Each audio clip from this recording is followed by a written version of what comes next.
Today? 18-year-old Angeli Early and her friends are preparing for what seems to be a tough battle ahead. They are asking the Budget Coordination Committee of Auroville to give them more maintenances for the running of YouthLink, a group of youngsters which is working to find solutions to the problems of Auroville's youth. That isn't all.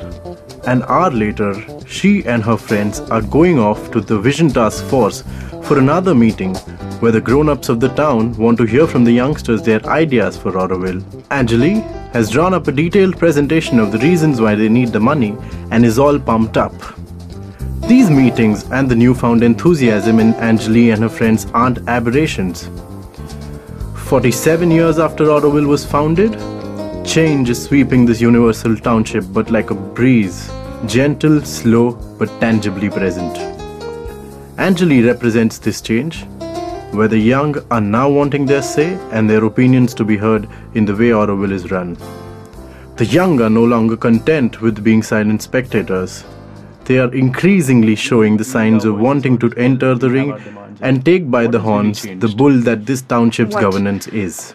I think probably one thing is a generation is starting to come back because there's no further education in Auroville after high school. You go out for university and then you come back. And I think there's quite a few young people who have come back and started doing things and find it a little bit difficult in Auroville to really, make a communal change or just be really a part of the community and be heard and be, acknowledged. And that's happening. A lot of people are coming back and just not knowing where to fit in and not really wanting to fit in and not, it's just tough to put your feet down sometimes. So if you can form a group and you're a bunch of people who can make this change, like a cooperative, like a activist movement, if you want to call it that, then there's a lot more power, there's a lot more voice. And right now there's a lot of voices that are here back in Auroville and a lot that are here right now. But with changing demographies, Auroville has also been forced to change. According to a survey last year, 19% of all Aurovillians are above the age of 60, a sharp 4% rise since 2010. As a result of this, more and more youngsters are finding themselves to be restless about issues that concern them and sometimes even those that may not.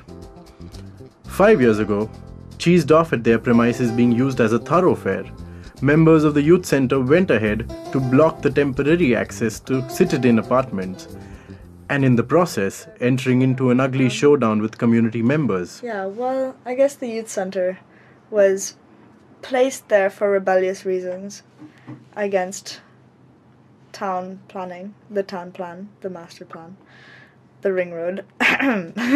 And that's a showdown of itself, because it developed, it became great, it's still great and just getting better. But there's a lot of fingers that were pointed at the youth center saying, oh, you're in a bad place and you guys do bad things and you're against the mother's vision, and that's a showdown, definitely. We were for sure.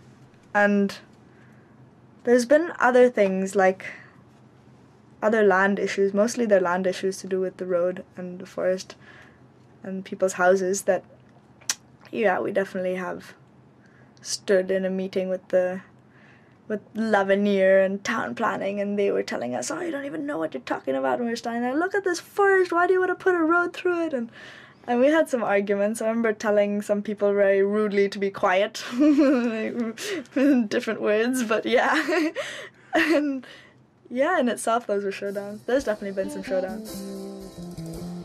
While the protests were specific to the issue, the unhappiness wasn't. The murmurs of discontent were being voiced rather openly till a few years ago. In September 2005, Auroville Today carried a piece by Virya, who was then a student of Future School. In a piece titled, Will the Youth in Auroville Be Banned?, Virya spoke out against the way the youth of Auroville were being treated, highlighting the controversies surrounding the youth center. And I quote, "It seems that Auroville was planned excluding youth. In Auroville, youth are not meant to exist, and many residents seem to think that youth should just disappear. Because the youth in Auroville are a minority, they are readily ignored."